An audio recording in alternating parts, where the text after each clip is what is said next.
Hi, everyone, and welcome to the Cliffwater Direct Lending Index quarterly webinar for 2Q25. My name is Fran Byers, Head of Capital Markets at Cliffwater, and I'm joined today by Steve Nesbitt, CEO and CIO at Cliffwater, and the creator of the Cliffwater Direct Lending Index.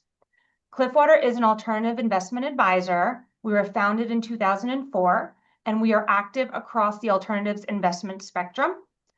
Today's format will include Steve recapping direct lending return performance in the second quarter of 2025, and then I will follow with a brief recap of the deal environment within the direct lending market and provide some visibility for what is coming in the last few months of the year. And with that, Steve, please start us off. Thanks for joining us today. On slide 2, I just want to review our full Cliffwater Index suite. We're focused today on our flagship index, the CDLI, the Cliffwater Direct Lending Index. It is a measure of performance and characteristics for a very broad universe of U.S. direct middle market loans.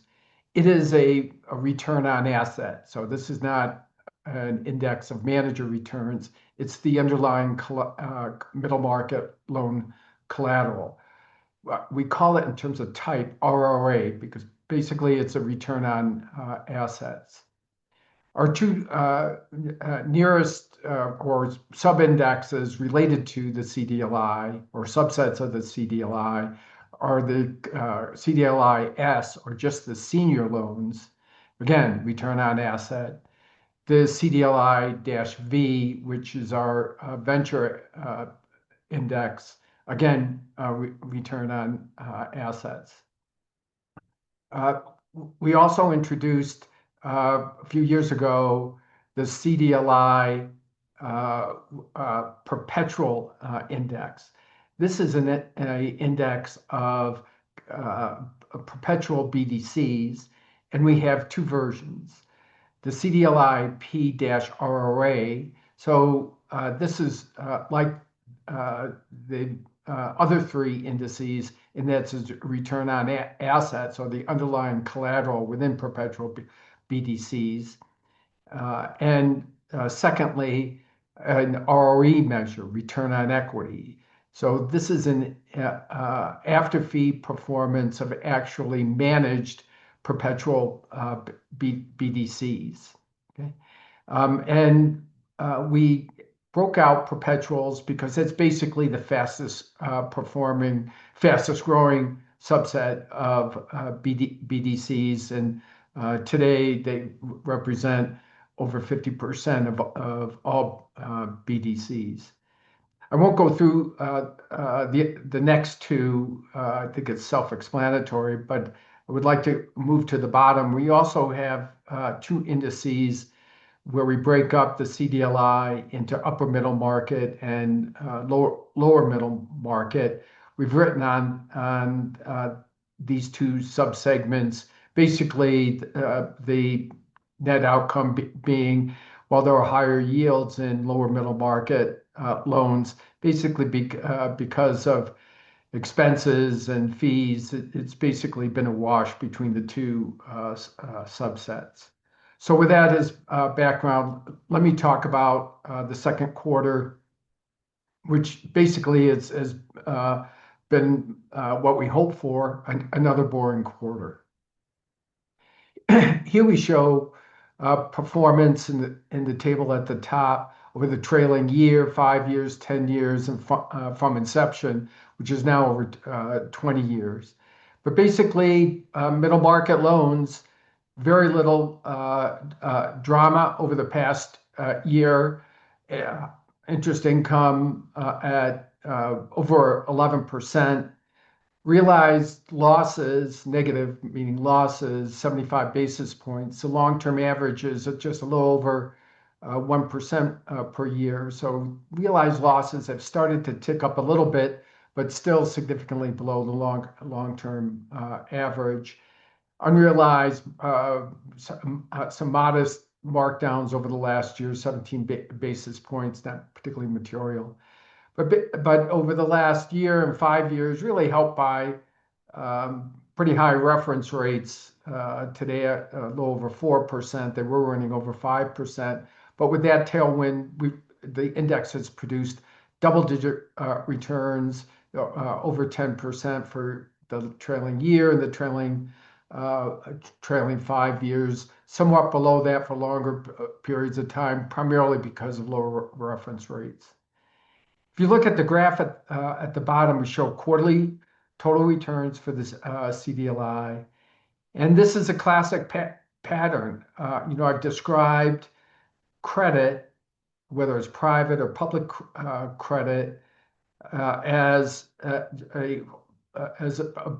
two positions, holding treasury notes of the same duration as loans, duration approximately 3 to 4 years, coupled with for the lender selling a put option against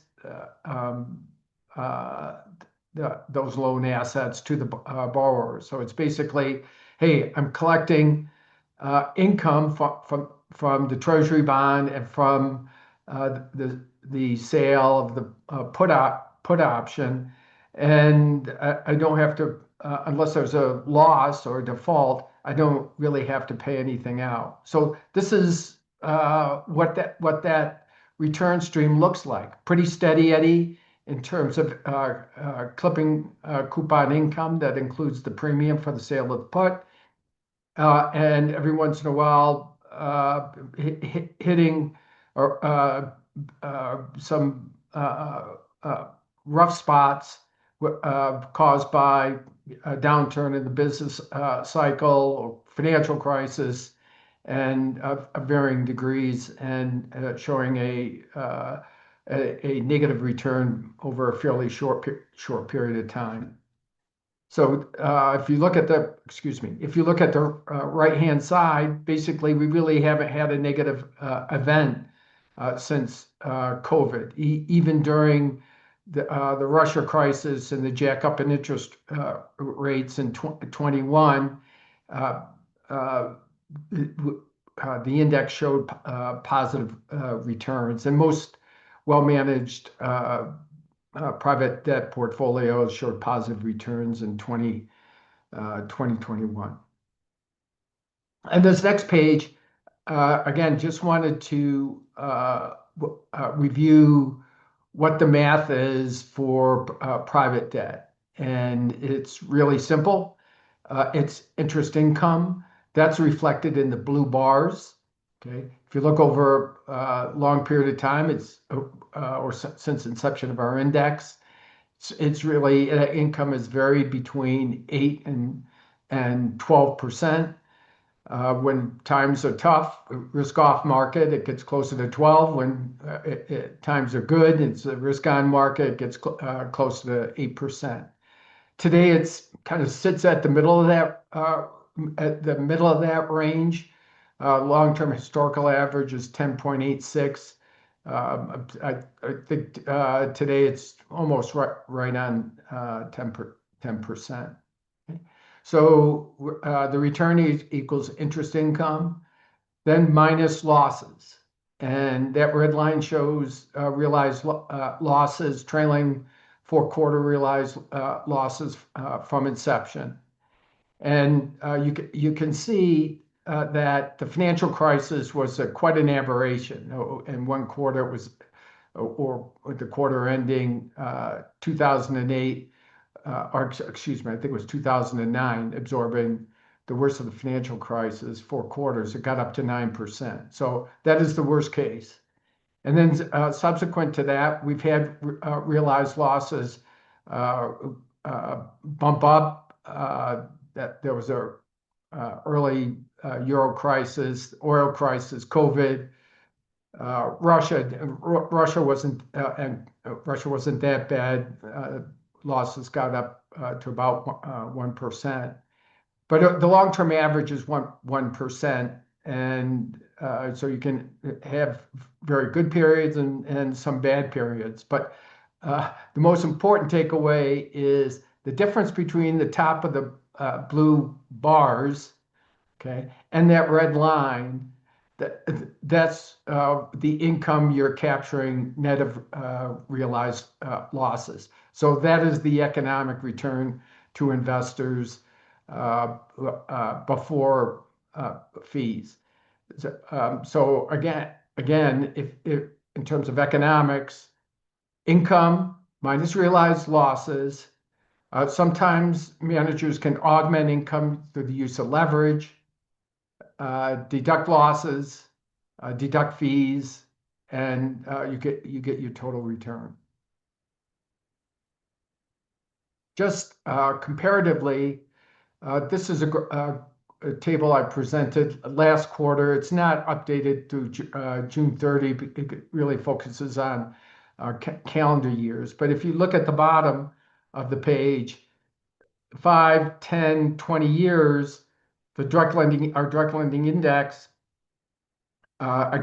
ending ending December 2024, those returns were mid-nines, okay, basically. The closest public equivalent is the Morningstar index, okay, that's also gross of fee.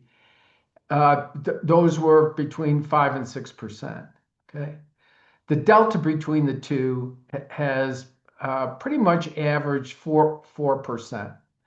So that's why we always say, hey, if we want to take credit risk, we have a very strong preference for taking credit risk in the private markets, not in the public markets, primarily because the delta in yield is so much greater, and the losses historically have been about the same.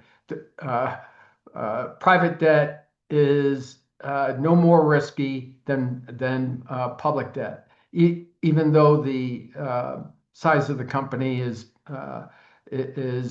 smaller, relatively smaller compared to what's in the Morningstar index. And perhaps some of the offset to smaller size companies is that there are much greater covenants, or there are covenants in the CDLI where there basically are not covenants in broadly syndicated loans.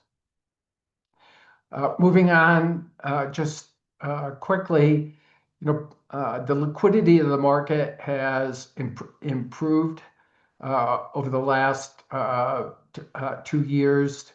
2 years ago, the effective life of middle market loans was 5.61 years. That is, if you wanted to state what the effective maturity was over 5 years, and well above the historic average of about 3 years. And the reason it was high was interest rates went up.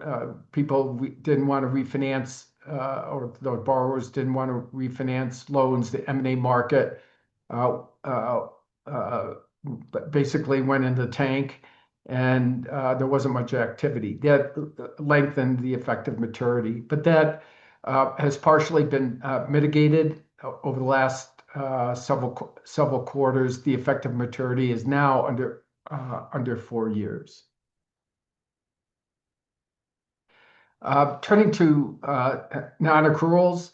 Non-accruals, the true measure of loss or stress are realized losses, which I presented earlier. But a lot of people look at non-accruals. These are loans that have an economic default. They missed for example, they missed an interest payment. So the income is not being accrued. And so it's a default or a technical default. What I show here, to focus on the dark brown, not bar, but shaded area, that represents non-accruals as a percent of cost value or par value. And looking at the left-hand axis, you can see non-accruals got to 6% during the financial crisis. But since that time, non-accruals have geez, it looks like it averages about a little less than 2% post-financial crisis. Okay. The line is the implied recovery rate. Okay. And that hovers around 50%. So if non-accruals are at 2%, you're likely to recover half of that, 50% of that 2%. That translates into an expected loss rate of about 1%, consistent with the historic average I talked about on slide 1. Okay, so if you look at today, the level of non-accrual is 1.2%. Okay, which is very low, but about half the historic 2.1%. In a sense, with the current recovery rate expected to be 50%, consistent with the historic average, actually, the managers are predicting, based on the non-accruals, that the future loss rate will be half of 1.2% or 60 basis points. So, Bloomberg and others always focus on the downside, bad things. They don't have enough bad things to say about private debt, but basically, private debt, if you look at the numbers, it's in very good shape today. Payment in kind, or PIK. Again, a lot of Bloomberg and other articles on the rise of PIK, the recent rise in PIK. Okay, and they cite, I won't mention the name, they cite some research group, valuation group. They're just wrong. They measure PIK in a weird way, which I won't go into, but PIK is been averaging about 7% of total income post-COVID. Okay, so if you look at this graph on the right-hand side, this bar shows the level of PIK. It's been averaging about 7% post-COVID. So what does 7% mean? If you're earning total income of 10%, 7% of the 10% is PIK, or 0.7% is PIK income. Okay, or basically an increase in the par value of the loan. The rest of that 9.3% is cash income. Okay, so if you look at this chart, basically,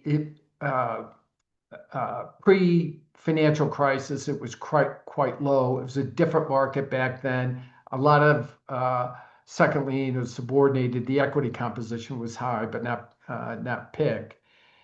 Post-financial crisis, PIK averaged about 5%, pretty steady there. Took a step up post-COVID. That was by about 2%. Again, these levels are all pretty low.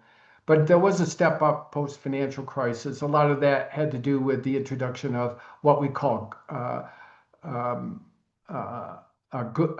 good PIK, and also the loss rates did rise post-COVID, and some of that is a reflection of that.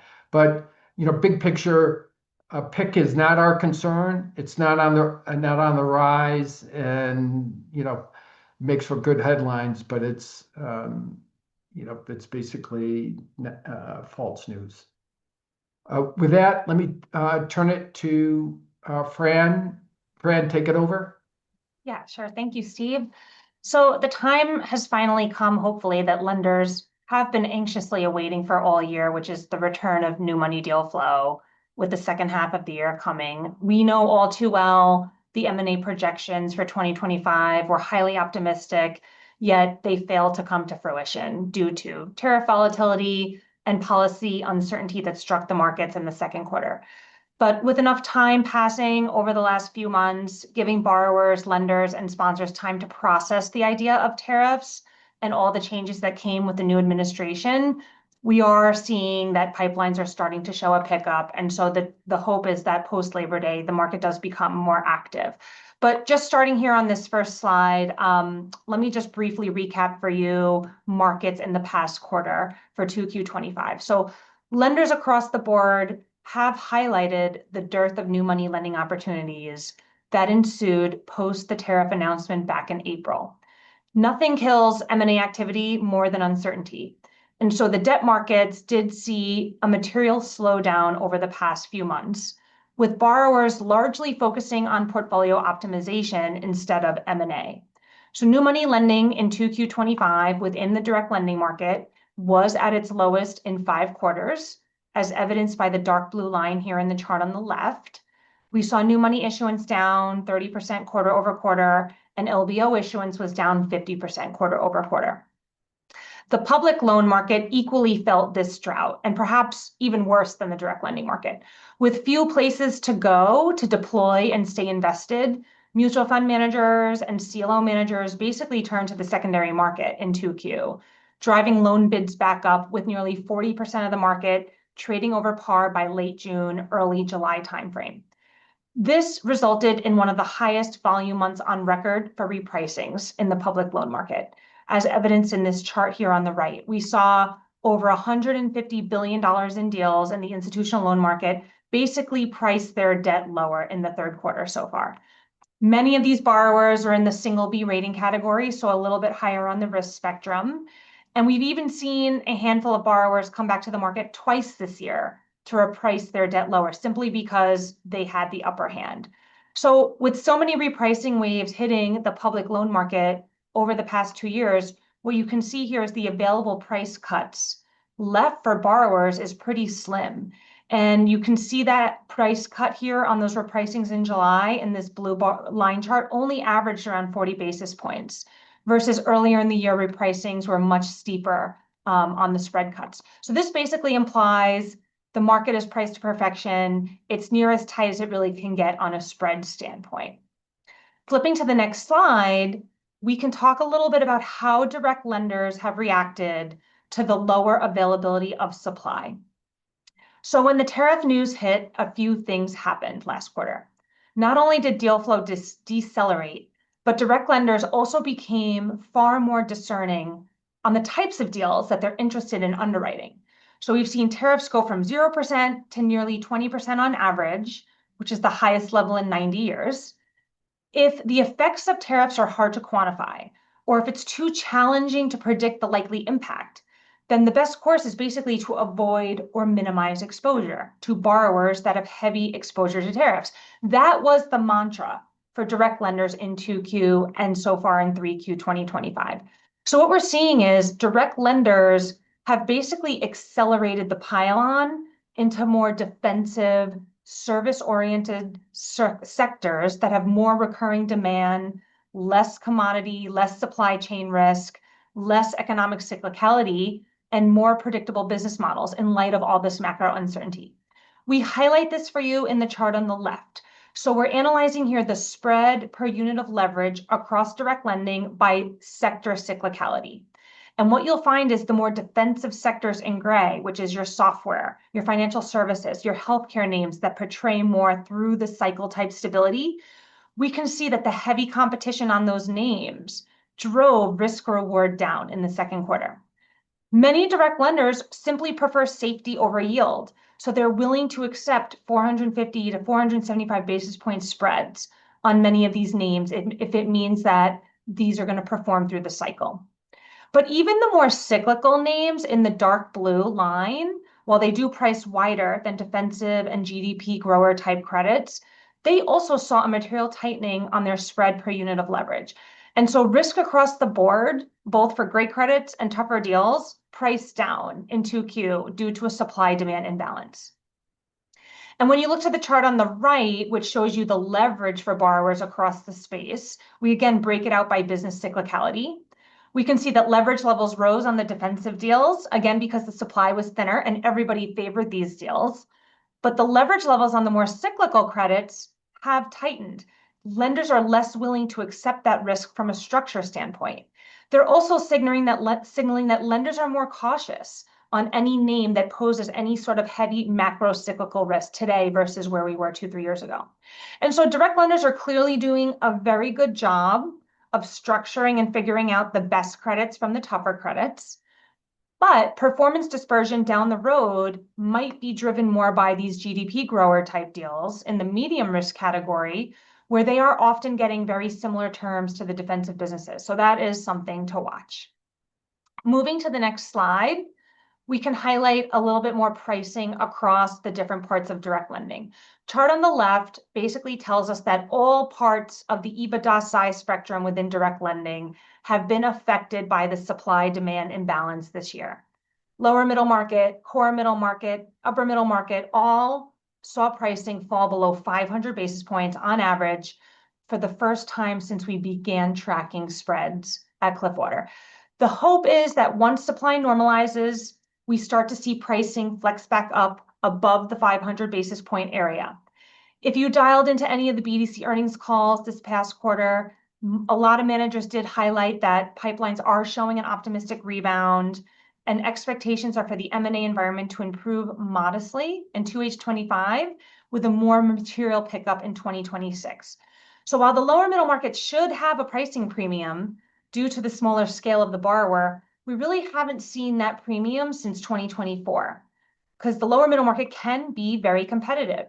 And a lot of bigger players have been venturing down the EBITDA size spectrum this year, impacting pricing on smaller deals, which is basically making it increasingly difficult to generate outsized returns this year.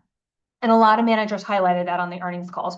The illiquidity premium, however, over public markets still stands, and we show this in the chart on the right. So liquid markets are certainly impacting direct lending at the upper end, as these borrowers that are over the $100 million EBITDA range, they're basically dual tracking their deal executions in both market. And so pricing in public markets does trickle down from the top all the way down to the lower middle market. But that illiquidity premium remains intact, as Steve highlighted earlier. In fact, it's at 186 basis points right now, as single B rated loans are very close to dipping below 300 basis points on average, which is very, very tight in the public markets. Flipping to the next slide, I want to spend time discussing mega deals. So a few quarters ago, and Steve highlighted this earlier, Cliffwater launched its upper middle market versus lower middle market return sub-indices to our CDLI portal. What made that return index possible is the recent trend towards large-scale borrowers leaving the institutional loan market and going direct.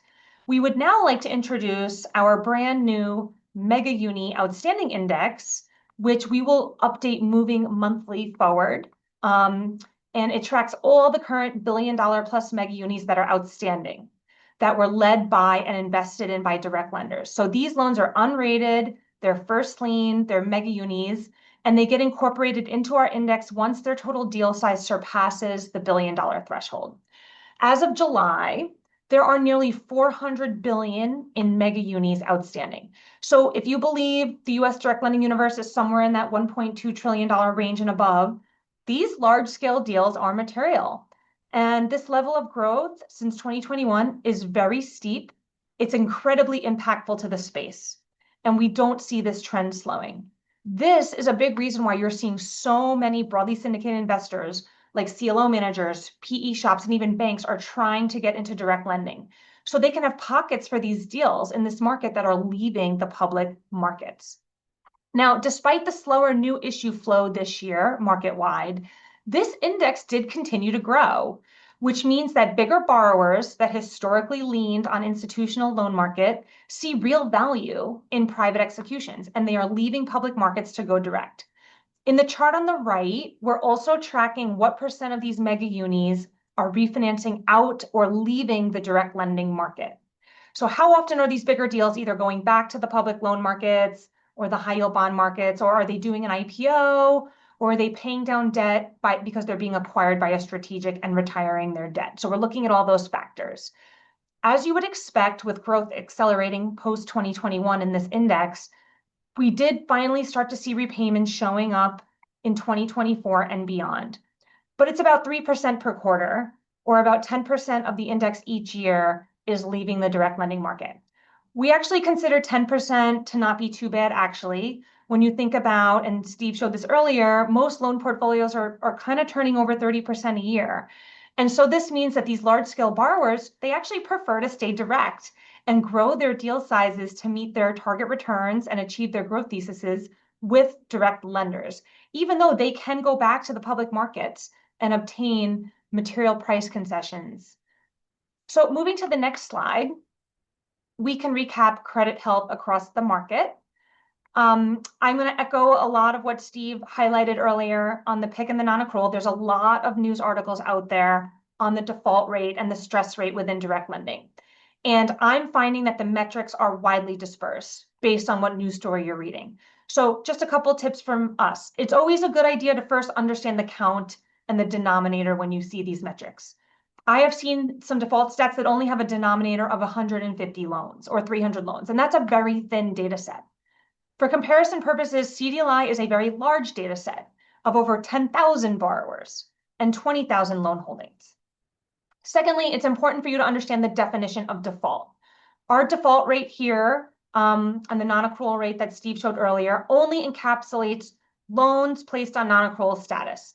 And then we'll look at other barometers of health like credit health separately, like amended PIK and watchlist percent. Of course, these are very helpful barometers, but we look at them separately.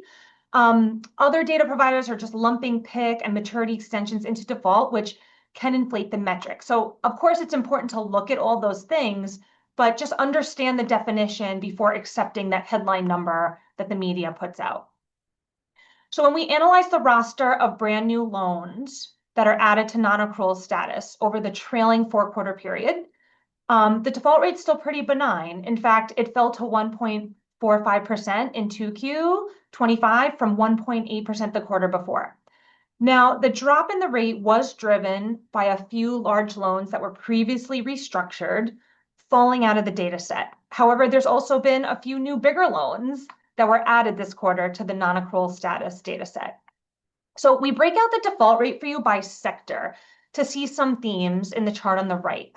Cliffwater has done a lot of research across the space. We see tons of data. We talk to almost every manager regularly.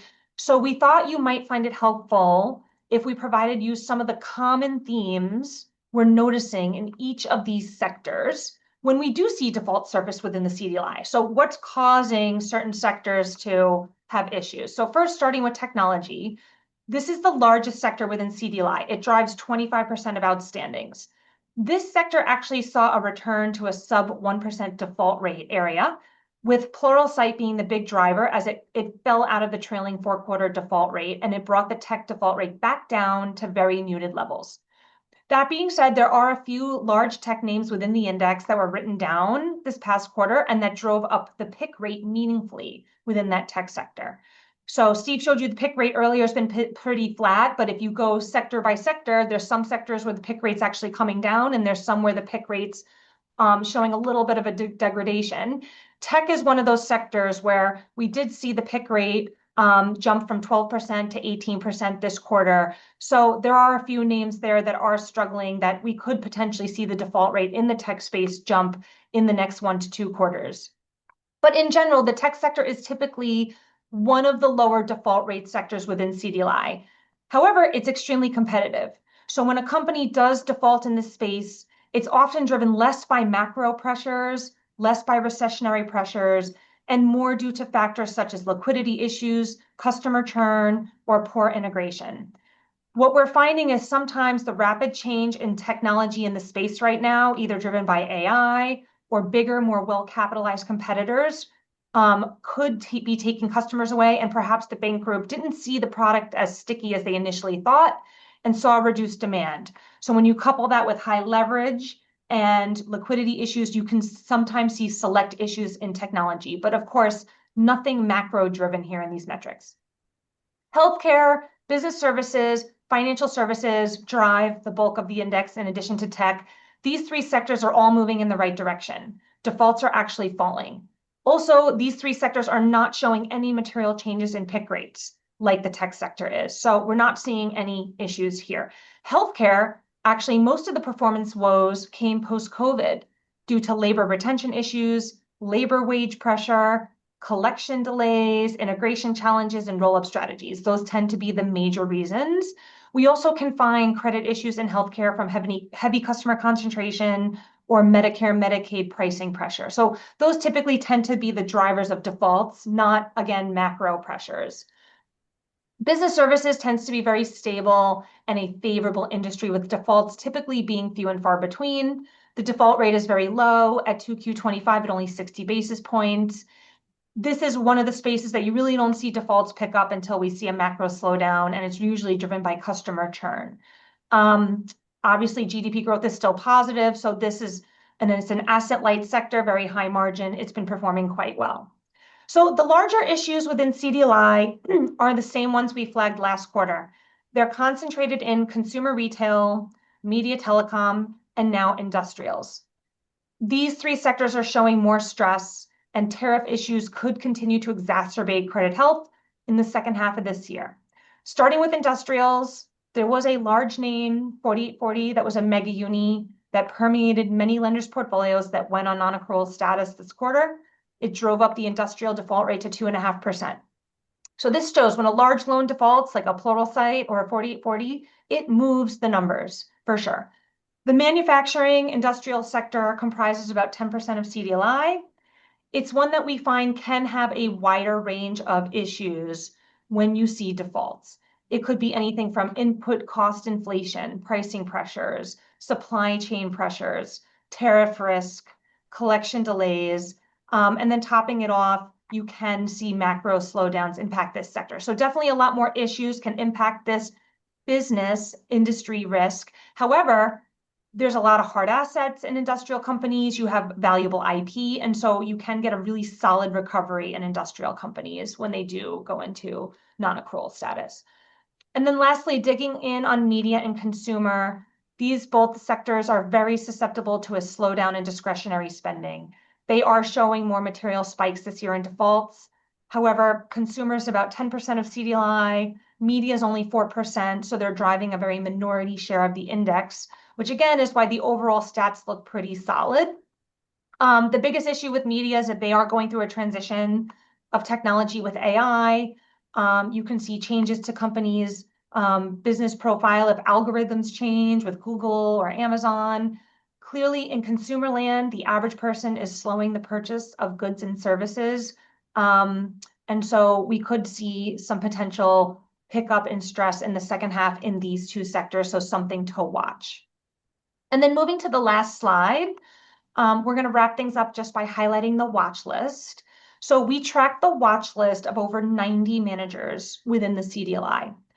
And I gave you a lot of details on defaults on the prior slide, but the good news is that 92% plus of direct lending performance portfolios are strong. They're in that, level 2, level 1 area. We continue to see the watch list reside in the 8.5% area in those turquoise and green bars in the chart. So it's been pretty steady, sub 10% in the past 14 quarters. So that's pretty good. The one thing that we've been getting questions on that a lot of investors are focused on is there's a lot of capital coming into the direct lending space. And with many new funds being launched every quarter and a multitude of new entrants, we know most portfolios don't really start to show signs of stress until year 3.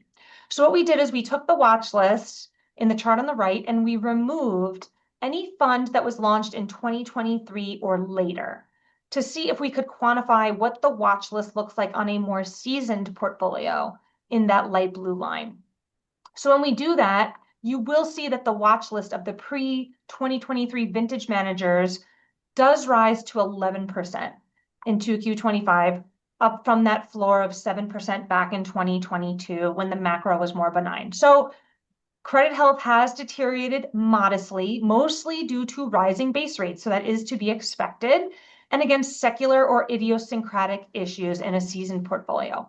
However, we're not nearly at the level we were during COVID when watch lists spiked to well over 20% of the book during a period of macro pressure.